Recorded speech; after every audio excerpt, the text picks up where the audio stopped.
¿Alguno de ustedes se ha preguntado quiénes son ustedes? Cuando a mí me dijeron cuando yo vi que a mí me tocaba decir o mostrar quién soy, yo le dije al pastor Harold, mi pregunta de todos los días, ¿quiénes somos? Angie, ¿usted sabe quién es usted?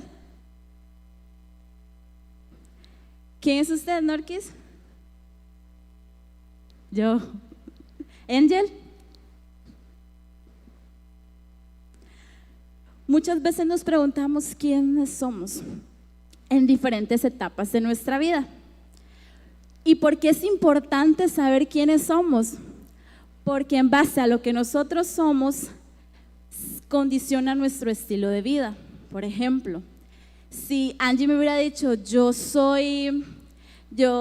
en el cole, yo soy Angie Castro, estudio en X año en el liceo, entonces yo me creo una imagen de lo que es ella.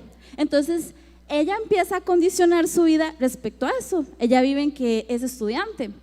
O alguien me puede decir, yo soy Angel el amargado, por decir algo, ¿verdad? No es que sea verdad. Si Angel empieza a creer que él es eso, su vida va a ir condicionada a que es un amargado, y donde quiera que él vaya, su etiqueta va a ser que es un amargado. He ahí la importancia de por qué saber quiénes somos. Y es que conforme vamos creciendo, vamos caminando bajo diferentes etiquetas. ¿Por qué? Porque cuando estamos pequeñitos y si no somos muy juguetones, somos como, es que eres un niño muy serio, muy tranquilo. Y si usted es muy eléctrico, es que ese niño es muy inquieto. Entonces usted empieza a generarse etiquetas. Es que nos colocan por lo general nuestros familiares. Por ejemplo, si usted es la gordita de cuando era pequeñita, ella es la gorda, entonces usted empieza a caminar en que yo soy gorda, no importa lo que yo coma. Entonces nuestra vida va condicionada respecto a eso. Y no solamente nuestra familia, nuestros compañeros, nuestros amigos, eso pone muchas veces en duda y en riesgo nuestra identidad. Okay. También a veces cuando vamos creciendo, vamos respondiendo a quién soy con nuestros títulos. Si yo le preguntara a un doctor, ¿quién es usted? Yo soy el doctor Ricardo, por decirlo así. Él empieza a basar el quién soy por un título, por una condición económica, por un éxito, por un grado. ¿Y quién es usted? Yo fui la promedio del colegio. Eso es lo que yo soy y creo y camino solo bajo esa identidad, pero esa identidad es momentánea. Cuando termines el colegio vas a entrar a la U y es otra etapa. Y ahí es cuando nosotros condicionamos algo externo. Cuando nuestra identidad está condicionada a algo externo, nuestra identidad va a cambiar. Y llega un momento en que perdemos nuestra identidad. Alguien me decía, Tau, ¿por qué pasa que los niños cuando son pequeñitos decían, yo quiero ser doctor, conforme tiene 15 años ya, sí, más o menos creo que quiero ser doctor o veterinario, y va creciendo y dice, como muchos de nosotros cuando estuvimos en quinto, no sé qué quiero ser, no sé qué voy a estudiar, no sé a qué voy a dedicar el resto de mi vida, porque con tantas etiquetas y cambios que tuvimos, no sabemos quién realmente somos, qué es lo que queremos ser, en qué debo trabajar, en qué me voy a especializar, en qué. Y ese es un claro ejemplo de cómo nosotros vamos cambiando con lo que las personas nos dicen, piensan de nosotros, porque sí, lo que dicen las demás personas y piensan llegan a afectar nuestra vida. Una vez hablaba con alguien que me decía, es que Tao, alguien me dijo que yo estaba muy mayor ya y me había dejado el tren, pero yo me dije a mí misma, yo no voy a escuchar eso. Era una persona de como 33 años y está soltera y me decía, me dicen eso, y yo dije que no, y yo lo dejé ahí porque ella decía que no era así. Pero dice, 2 días después, estando sola en mi casa, yo empecé a recordar lo que me habían dicho y me empecé a sentir mal, porque lo que las personas piensen y digan muchas veces dejamos que afecte nuestro corazón y que nos robe la identidad. la presión social afecta mucho. Por ejemplo, usted tal vez, creemos que si no tenemos un título universitario, si usted no terminó el colegio, usted no es nadie. Muchas veces nuestra identidad cambia por eso. Nos esforzamos por siempre sacar algo, por lo que dice la gente y no por lo que realmente nosotros queremos. Si no nos conocemos, no vamos a saber en qué somos buenos, qué es lo que realmente queremos. Bueno, llega el momento en que nos perdemos, ¿verdad? Y vienen las máscaras. Les quise traer esta dinámica ya la había hecho. La máscara, entonces, dependiendo del lugar y con quien estemos, somos personas diferentes. Si mi mamá dice que es que yo soy la mejor estudiante, cuando yo soy de mi mamá, yo soy la mejor estudiante. En la iglesia, yo quiero ser la mejor ovejita, entonces esa es la máscara que yo me pongo. Pero cuando yo salgo de la iglesia, tengo otra cara y realmente nos perdemos, no sabemos vivir sin esto, no sabemos vivir sin esto. Yo, últimamente me ha dado un deseo por ver diferentes prédicas, no sé realmente qué me pasa. Y un día estaba viendo una de Itiel, que él decía que por lo general le dicen, para que usted sepa quién es usted, debe buscar en su interior. Dice que cuando él escuchó eso y buscó en su interior, él dijo, esto no me gusta. Lo que hay en mi interior no es lo que realmente yo quiero ser, esto está muy feo, no me gusta. Y muchas veces eso nos pasa y nos desenfoca. Y bueno, esos son los lugares equivocados en los que buscamos nuestra identidad y nos daña. Ok, Tau, ¿y dónde yo debo de buscar mi identidad? ¿Dónde lo debo buscar, Shaquille? ¿Dónde debo buscarlo?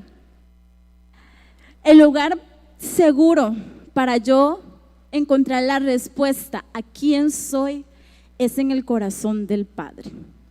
¿Por qué en el corazón del Padre? Porque Dios es permanente, Dios no va a cambiar, Dios es bueno, Dios nos ama con amor eterno. Entonces, el lugar más seguro en el que usted puede buscar la respuesta a quién es usted es en el corazón de Dios.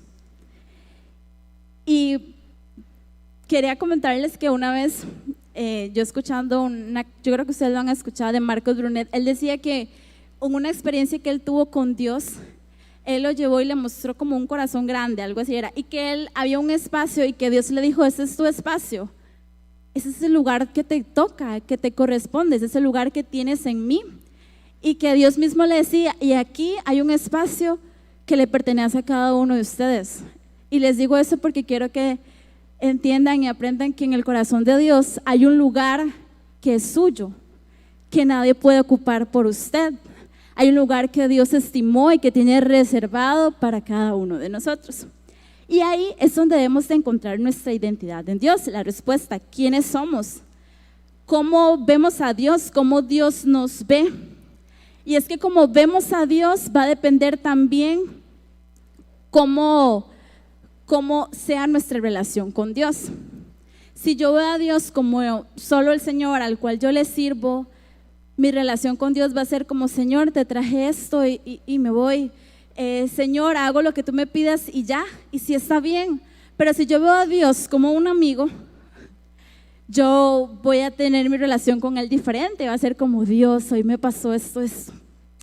Dios, con su amiga, cuando usted le pregunta, ¿qué me pongo? Usted va a poder tener esa relación con Dios. Yo no sé usted, pero debe ser lindo, es lindo decirle a Dios cada pequeño detalle de nosotros, porque Él siempre está y siempre va a estar presente. Tal vez usted le escribe a su amiga y no le conteste en el momento o no le contestó nunca, y usted puede saber, y lo que quiero enfocar es que Dios siempre va a estar para cualquier pequeña cosa que le necesitemos.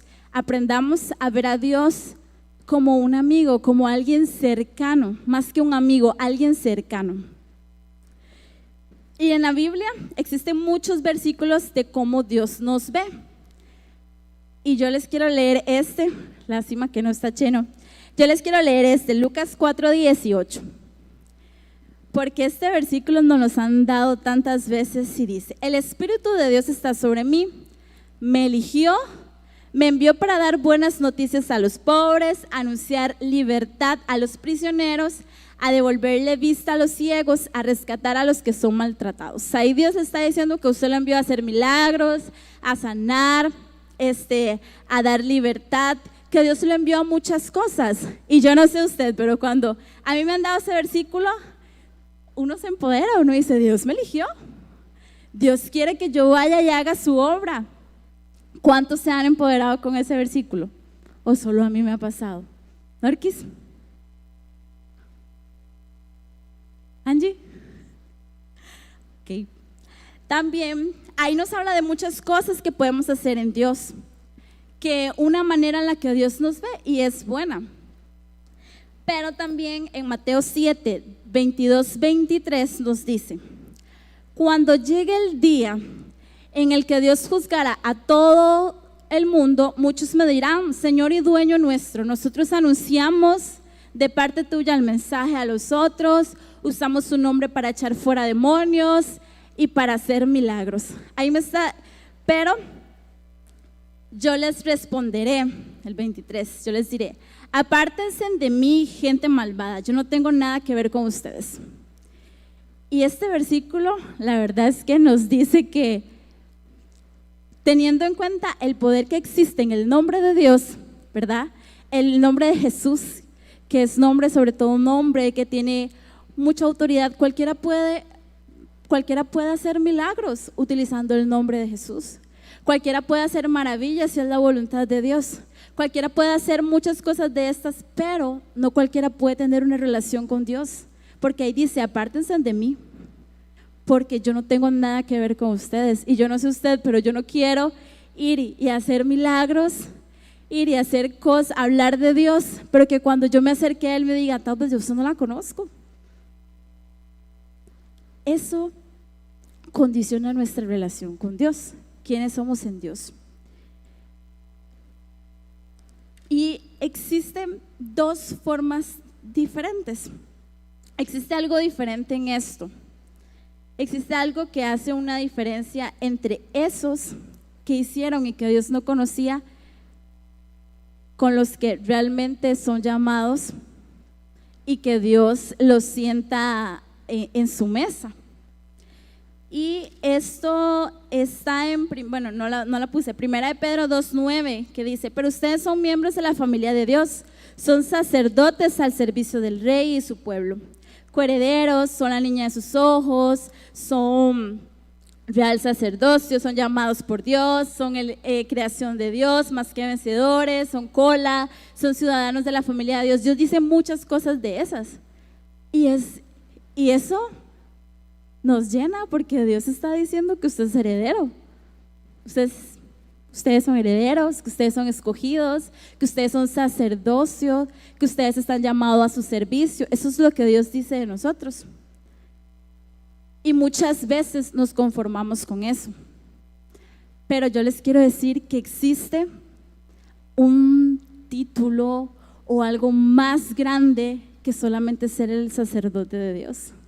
Existe algo más grande que todo lo que yo les acabo de decir. Existe algo al que Dios siempre nos ha llamado. Me llamó a mí y yo sé que los llamó a cada uno de ustedes.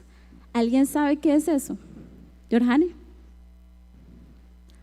¿tiene una idea que puede ser más grande que ser elegido, que ser coheredero? ¿Existe algo, Rachel? ¿Algo más grande que eso? Angel, ¿algo más grande que ser todo lo que ya les acabo de mencionar? ¿No sabe? Okay. Vamos a ir a Mateo 3, del 16 al 17. Dice: existe algo más grande que todo eso. Antes de Jesús iniciar, si ustedes ven Mateo, Marcos, Lucas, Juan, Hechos, a los primeros capítulos de esos libros siempre nos van a mostrar este pasaje, porque es que todo inició aquí. Y el mayor ejemplo de identidad es Jesús. Dice: y Jesús, Después que fue bautizado, subió del agua. Y aquí los cielos le fueron abiertos y vio al Espíritu de Dios que descendía como paloma y vino sobre él. 17. Y hubo una voz en los cielos que decía: este es mi Hijo. Y es que el título más grande que nosotros podemos tener en Dios es el ser hijos. Ese es el más grande. Y muchas veces se nos olvida porque ponemos otras cosas por encima. Jesús, antes de iniciar su ministerio, tuvo que ir a la fuente de identidad, el Padre. Él tuvo que irse y presentarse sobre su Padre. Él ya sabía quién era. Y después de ahí usted empieza a ver que Jesús empezó a hacer milagros. Jesús empezó su ministerio porque Él tuvo que reactivar su identidad. Este es mi Hijo amado. Es lo único que Jesús necesitó para salir a su destino. Es lo que necesitó para empoderarse y cumplir el propósito de Dios y para mantenerse siempre enfocado. Cuando se sabe quién es, no existe nada que lo mueva. Un día en una de nuestras reuniones de chicas, creo que la chica no está acá, pero en nuestras reuniones de chicas, una de las chicas exponía que ella antes de ir a un encuentro le decían que ella era amargada y ella sentía que ella era amargada. Cuando llegó a un encuentro y se dio cuenta que ella no era así y ella volvió, a ella le seguían diciendo amargada. Ella decía, pero yo dejé que eso me dejara de afectar. A mí ya eso no me afecta porque yo sé que yo no soy amargada. Es que cuando se sabe quién es usted, nada lo va a desenfocar. Y eso es lo más poderoso que Dios nos puede dar. Más allá de una función, es una relación. Porque es más importante ser que hacer. Muchas veces nos enfocamos en ser el mejor líder, en ser el mejor estudiante, el mejor empresario, nos esforzamos por ser grandes profetas, grandes ministros, pero no nos esforzamos por ser buenos hijos o por ser hijos, nada más. Se nos olvida. Y hijo es ser más que un ministro. Y en Dios, cuando usted es hijo y cuando usted aprende a ser hijo de Dios, yo sé que todo lo demás va a venir por añadidura. La diferencia en los dos pasajes de los que hicieron y no se les fue reconocido fue eso, su relación con Dios. La posición más alta que existe es ser hijo de Dios. Esa es la posición más alta. Le escuché a una persona decir una vez que ¿quién es el único que se atreve a molestar a un rey a las 3 de la mañana? Digan, el rey está en su casa con su familia descansando a las 3 de la mañana. ¿Quién se atreve a molestar al rey a las 3 de la mañana?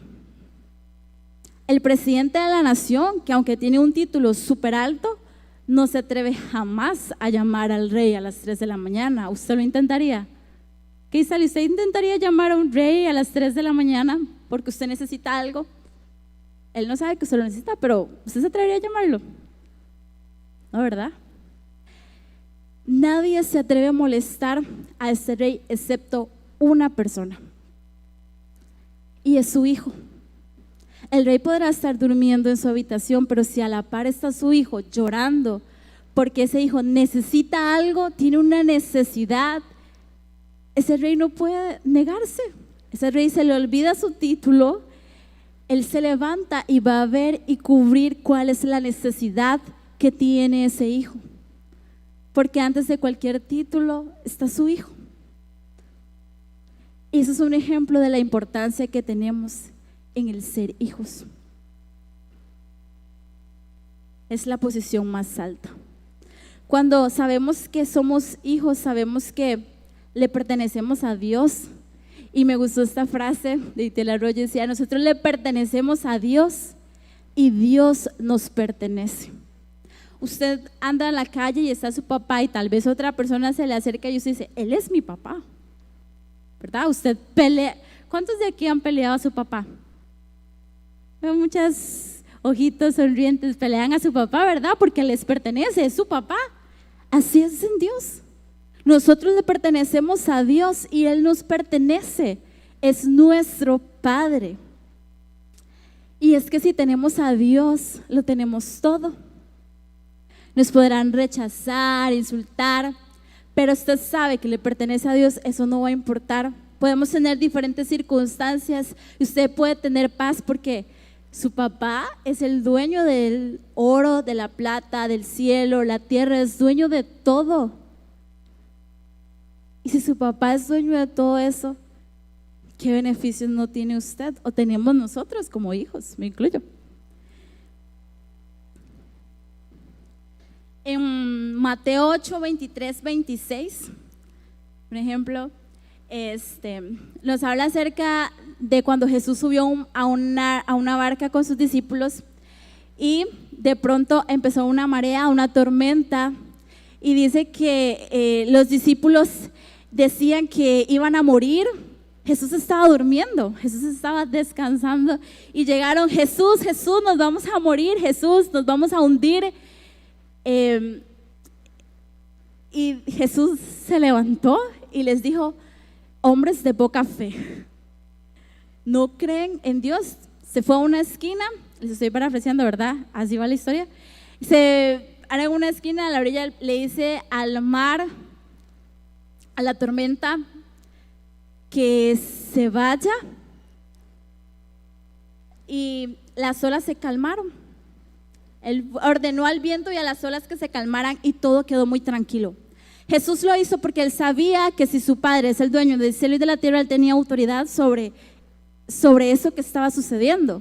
Jesús estaba tranquilo en medio de esa circunstancia porque él sabía que su Padre no iba a dejar que él muriera ahí. Él tenía un propósito que cumplir, pero muchas veces nos pasa a nosotros como a esos discípulos, nos desesperamos. Se nos olvida que Dios, que también es nuestro Padre, es el que nos va a cuidar y no va a dejar que nada nos separe, que nada nos pase. Jesús sabía que él iba con él.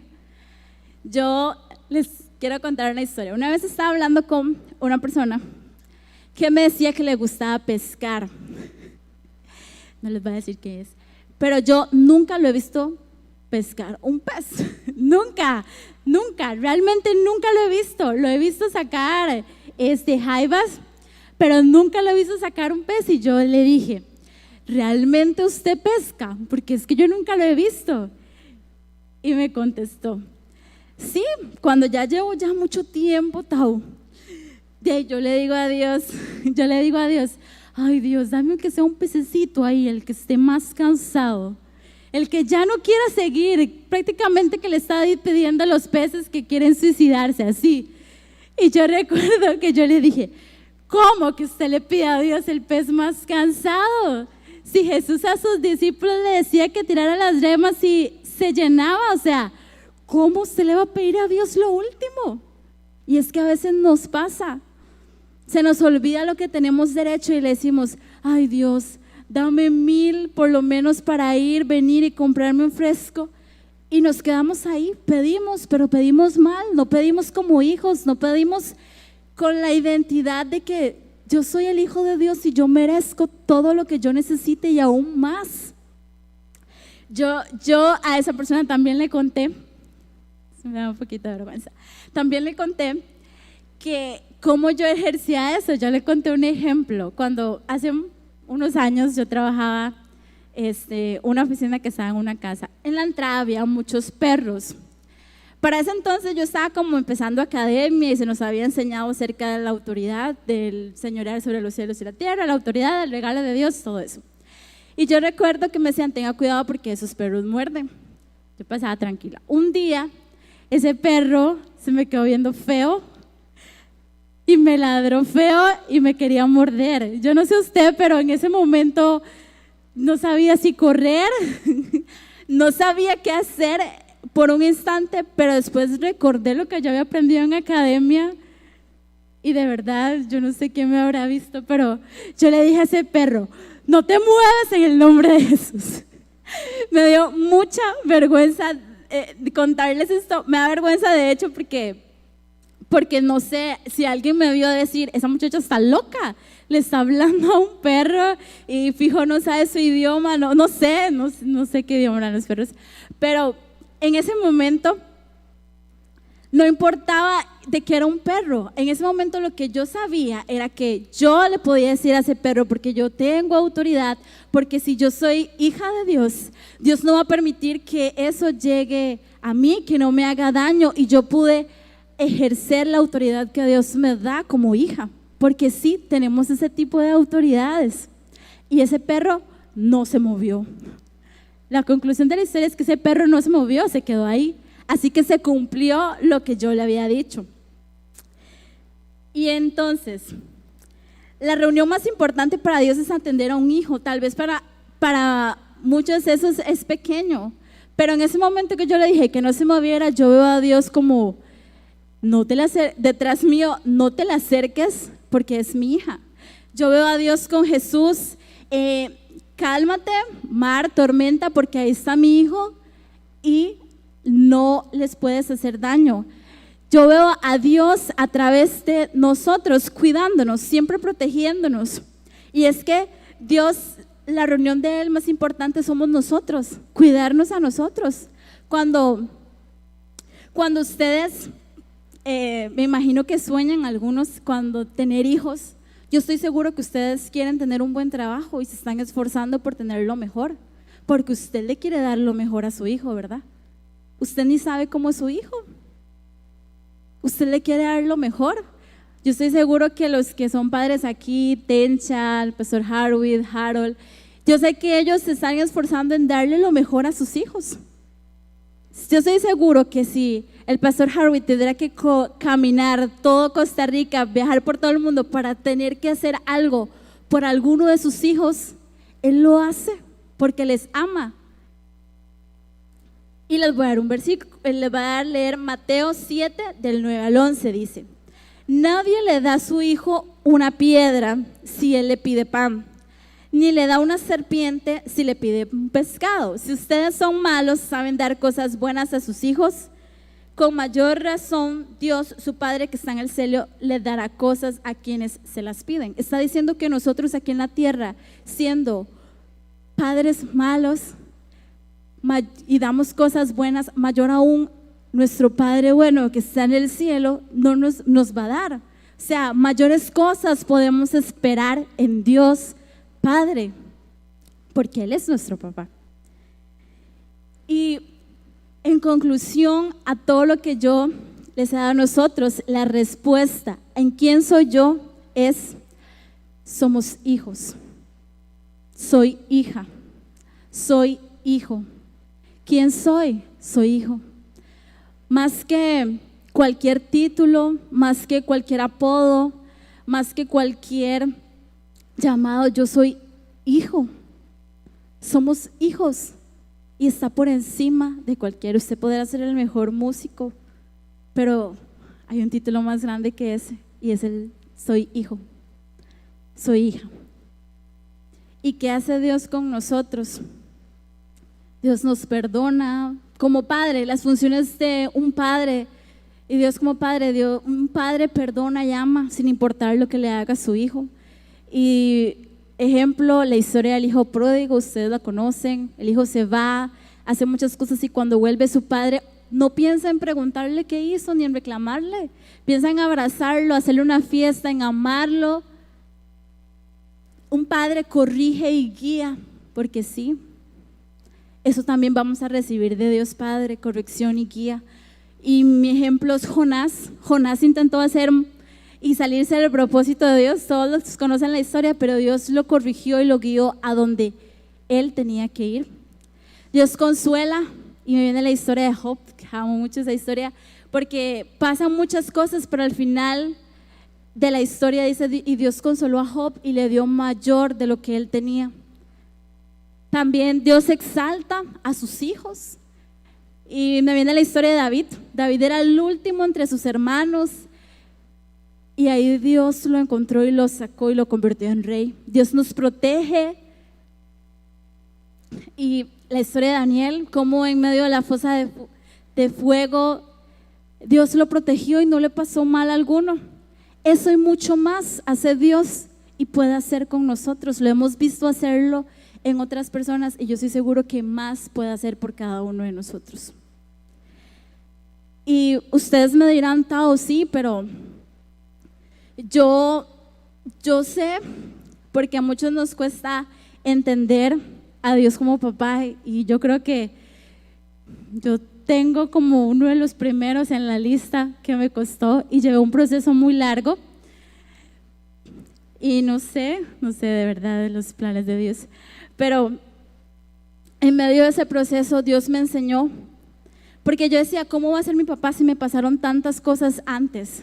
Si tuve tantas experiencias y él no estuvo ahí, no lo vi, yo lo conocí cuando fui a un encuentro, pero no, Dios siempre ha estado. Lo que pasa es que debemos de aprender a ver a Dios a través de las personas, a través de las cosas que nos suceden a diario. Y en mi proceso yo aprendí a ver a Dios así, porque el ejemplo de paternidad que yo tenía en mi vida no era bueno. Yo nunca tuve uno, nunca, ni mi mamá pudo estar en ese momento por diferentes circunstancias, pero yo no tenía un padre en ese momento a cual acudir, pero Dios puso a alguien, a mi abuelita, puso a alguien para que me enseñara. Y yo doy gracias a Dios, yo doy gracias a mi abuelita, pero yo sé que fue Dios a través de ella, porque me pudo haber enseñado otras cosas malas, puede haber tenido una abuelita mala, pero no fue así. Debemos de aprender a ver a Dios. Cuando usted empieza a ver a Dios en las pequeñas cosas, usted se da cuenta que usted tiene un papá presente, porque muchas veces se nos olvida que somos hijos porque dejamos de ver a Dios en nuestro diario vivir, y es que Dios siempre está a diario. Yo aprendí a ver a Dios por medio de una persona que me enseñó mucho. Al principio, cuando yo venía a la iglesia, yo me venía caminando y no sabía cómo iba a regresar. Y yo recuerdo que una persona se me acercó y recuerdo que me dio dinero, más de lo que necesitaba para los pases. Y yo recuerdo que esa persona me dijo, le voy a dar esto, pero quiero que no vea que soy yo la que se lo doy. Quiero que usted vea que es Dios el que se lo está dando a usted. Y en ese momento yo me preguntaba por qué me decía eso. Pero yo empecé, con eso pequeño yo empecé a ver eso en otras cosas y empecé a mirar para atrás, y realmente Dios siempre ha estado. Y así es como debemos de aprender a ver a Dios. Cuando levantaba esto, Dios me trajo un recuerdo. Cuando yo estaba en el cole, los que salimos del Boca, saben que los de último año, bueno, casi que en todos los colegios pasa, los de último año hacen la mojazón, que agarran los baldes, yo no sé si todavía lo hacen, pero agarran baldes con tierra, basura y mojan a todo el mundo. Yo, cuando estaba en octavo, tenía 13 años, yo recuerdo que yo pensé que me había escapado. Yo como que ya todo había terminado y yo me fui por el portón del parqueo, el amarillo, el que se corre, no sé si es amarillo todavía. Y yo recuerdo que yo salí corriendo por la iglesia ahí, Mormón, y yo decía, me salvé. Y yo salía corriendo y de pronto subió un carro. Y ese carro donde me vio se detuvo y me agarraron y me querían meter a la cajuela del carro como parte de la actividad. Y yo recuerdo que yo empecé a gritar y yo decía que me soltaran. Bueno, empecé a gritar de todo y de pronto las personas que estaban en esa iglesia empezaron a salir y empezaron a decir, suéltala porque vamos a llamar a la policía. Bueno, fue todo un drama y me soltaron. Y de verdad, sabrá Dios qué me hubiera pasado si hubieran logrado hacer eso. Y cuando yo hacía esto, Dios me decía, es que ellos lo hicieron, pero Y yo doy gracias a esas personas porque lo hicieron, pero fue Dios el que me cuidó en ese momento. Pudo no haber existido nadie en esa iglesia en ese momento, pero sí estaban, sí tuvieron la disposición, sí salieron, sí fueron en mi ayuda porque Dios así lo determinó. Y ahí, en esas pequeñas cosas, empecé a ver a un Dios Padre. Varias veces cuando he caminado, no sé si a ustedes les ha pasado, pero es uno de mis lenguajes, yo digo, lo llamo así mi lenguaje con Dios. Y usted está todo tranquilo y de pronto usted siente una brisa tan linda. A mí me ha pasado, cuando eso sucede, yo nada más vuelvo a ver al cielo y yo digo, gracias Dios, porque yo sé que eres tú. Gracias Dios, porque sé que estás aquí. Es uno de mis lenguajes porque yo sé que cuando eso sucede y yo lo siento en mi corazón es Dios. Y son las experiencias que yo he tenido. ¿Qué experiencias ha tenido usted en las que ha estado Dios, pero no lo has visto? Dios siempre ha estado en esas pequeñas acciones, ha estado presente y lo omitimos. Solo vemos a la persona y no vemos a través de ellas que es Dios, porque Dios utiliza a las personas. Muchas veces usted quizá viene triste y llega alguien, muchas veces me han escrito de que Tao, esa palabra era para mí, no sé qué, y gloria a Dios porque era para ellos, pero era, y me lo agradecen a mí, pero yo sé que fue Dios que les estaba hablando a ellos, le dio su palabra justo. Es Dios el que les está hablando. Tal vez usted se siente cansado y alguien lo abrazó y eso renovó sus fuerzas. Empiece a ver ese abrazo como un abrazo de Dios, porque en realidad solo Dios sabía lo que usted sentía. Empiece a escuchar esas palabras de aliento, no de una persona, sino de Dios a través de esa persona. Cuando nosotros empezamos a ver a Dios así, nos damos cuenta que tenemos un Padre presente, un Padre que ha estado en cada etapa de nuestra vida, en cada instante, que no hay nada que se le ha escapado, porque así es papá. Yo sé que todo lo que yo he vivido, Él ha estado presente y en todo lo que va a venir también.